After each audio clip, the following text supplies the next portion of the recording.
원장님, 가슴 성형 구축의 가능성이 0%가 될 수는 없을까요? 없죠. 부작용이 0%는 없습니다. 그럴 수는 있겠다. 자기가 지금까지 평생 동안 수술을 하나 했어. 근데 그 사람이 구축이 안 생겼어. 0%는 맞아. 많이 안 했나 보다, 야.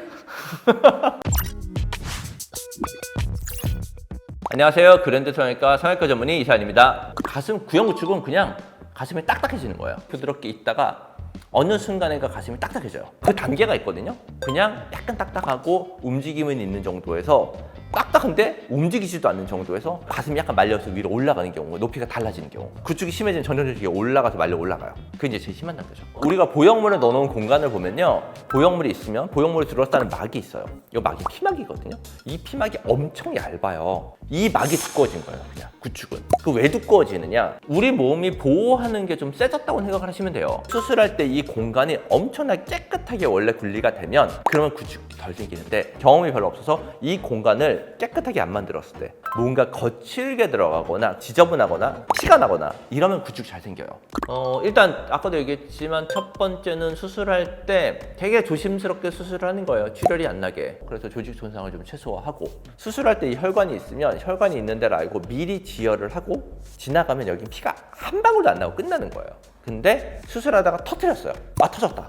지혈을 하면 이미 여기는 피가 좀 묻은 거죠. 수술 시간도 너무 오래 끄는 것보다는 깨끗하게 빨리 끄는 것도 되게 중요하고요. 근육 아래로 방리를 하든 근육 위쪽으로 방리를 하든 유선 조직 자체는 최대한 안 건드리고 가야죠. 왜냐하면 유선 조직을 건드리면서 수술하게 되면 나중에 유선에 있는 이제 이물질들이 나오면서 그게 미세한 염증을 일으키면서 구축이 원인이 되기도 하고요.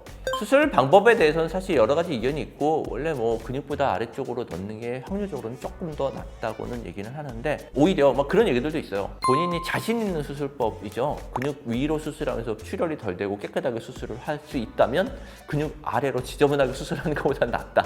유륜 절개를 했었을 때는 아무래도 유륜 주변에 유선이 있기 때문에 유선으로 인해서 미세한 염증이 생길 가능성은 약간 높아지긴 해요. 겨드랑이 절개와 밑선 절개는 사실 거의 비슷하긴 한데, 겨드랑이 절개가 밑선 절개보다는 공간을 조금 더 열어야 돼요. 이 가슴 요 윗부분이 공간이 겨드랑이로 했었을 때는 열려야 보형물이 들어갈 공간이 생기기 때문에, 공간이 조금 더 열려 있으면 출혈이 조금 더 많을 가능성이 생기고, 그것 때문에 구축이 생길 확률이 조금 더 생기기는 하죠. 수술을 하면서 안쪽에 구형 구축이 덜 생기도록 하는 용액들이 있어요. 깨끗하게 씻어내면서 수술을 하고, 보형물이 피부 표면에 안 닿게 넣는 게 되게 중요해요. 우리가 소독을 다 하지만 피부 표면에는 약간의 균들이 있거든요.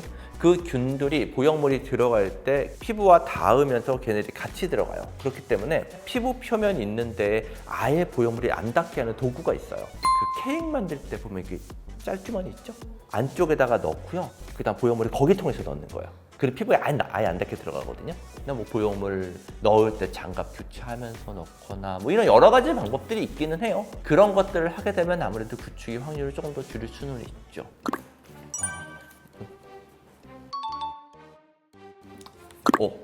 10년 지나 구축 오신 분들도 있었고요. 되게 뒤에 오는 경우가 있어요. 사실 대부분 보형물 손상이었던 경우 되게 많아요. 잘 지내고 있다 보형물이 터져서 뭔가 공간으로 새어나오니까 걔를 둘러싸기 위한 새로운 막이 생긴 거죠. 구축이 생길 만한 컨디션이 생긴 거예요.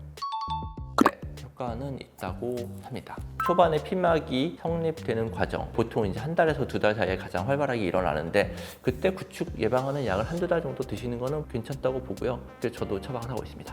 와, 이건 애매한데? 요즘은 사실 별 효과 없다고 하는 경우가 대부분이죠. 수술 방법 자체가 마사지를 통해서 공간을 더 만들 필요는 없어요. 이미 굉장히 깨끗하게 공간을 만들어 놨고요. 오히려 마사지를 괜히 눌렀다가 피나거나 이러면서 문제가 되는 경우도 있기 때문에 요즘은 마사지에 대해서 대부분 좀 부정적인 입장을 갖고 있는 건데, 저 환자분들한테 막 적극적으로 마사지 하라고는 안 하는데, 샤워할 때, 그때 몸 본인이 따뜻할 때, 이럴 때 스트레칭 하거나 이렇게 눌러주는 정도로 가볍게 하는 거는 저는 괜찮다고 얘기를 해요. 구축의 효과라고 보긴 뭐하지만 근육통이라고 얘기를 해야 되나, 이게 조금 근육이 뭉친다는 느낌이라고 얘기를 해야 되나, 본인이 그것 때문에 불편하신 분들 제법 있거든요. 그래서 그런 거에는 확실히 효과가 있어요.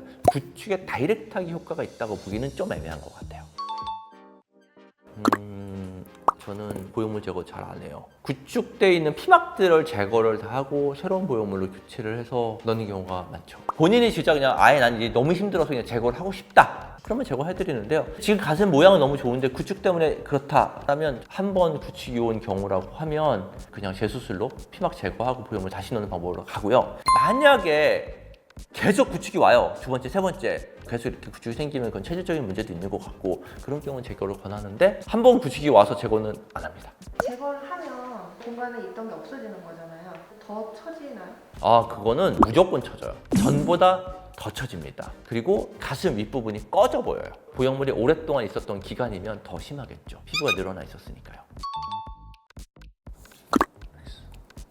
크다고 해서 뭐 그런 건 별로 없는 것 같고, 크면 공간을 너무 크게 만들어서 피가 더 나기 때문이라고 억지로 갖다 붙일 수는 있겠지만 보형물 자체가 크다고 해서 구축이 더 오진 않아요. 가슴 감각이 좀 떨어질 수 있어요. 보형물이 크면 바깥에 있는 신경을 누르기 때문에. 구축이라고 하는 게 정말 아주 흔하게 오는 부작용은 아니에요. 구축이 오더라도 치료하거나 수술적으로 개선시켜지는 경우가 대부분이긴 하거든요. 본인이 자가 증상으로 구축이 조짐이 보이거나, 이건 본인이 분명히 느낄 수 있거든요. 그냥 아픈 게 아니라 굉장히 딱딱한 걸 반드시 구축은 동반을 해요. 초반이라고 하면 의외로 뭐 먹는 약을 먹거나 조금 더 간단하게 치료가 되는 경우도 있으니까요. 한번 수술하신 병원에서 꼭 체크를 받아보시길 권유합니다.